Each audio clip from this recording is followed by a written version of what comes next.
It's Save Water Wednesday, and we're looking at ways to help you deal with California's water crisis. And changing out your grass lawn is a big one. Eyewitness News reporter Alex Cheney checked in with a local landscaping company that specializes in drought tolerance. Amid the ongoing drought, Southern California residents are making the change to more drought-resistant landscaping. One company doing that work is Flores Artscape. We eliminate all of the gushing water sprinklers, and we use a drip system. And that cuts down water usage by 90%. Artscape and other landscaping companies are using drought-tolerant plants such as mulch, succulents, and astroturf to turn backyards from big water wasters into aesthetic and chic, water-wise living spaces. On the long run, you are going to save a lot of money because you're going to save on the water.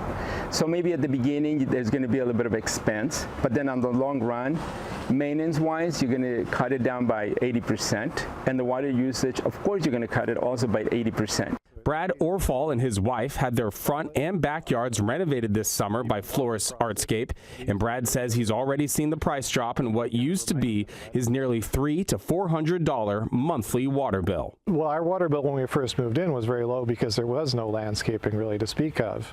But now, once everything is set, the last water bill I had was $52. Brad significantly cut down on his water bill while also making his yard easier to take care of. I love the low maintenance aspect of it. We don't have to look at things growing out of place. We don't have to worry about mowing lawns. We don't have to trim shrubs. I don't have to do a lot of weeding. There's a few minutes here and there that it's very easy to take care of. Alex Cheney, ABC 7 Eyewitness News.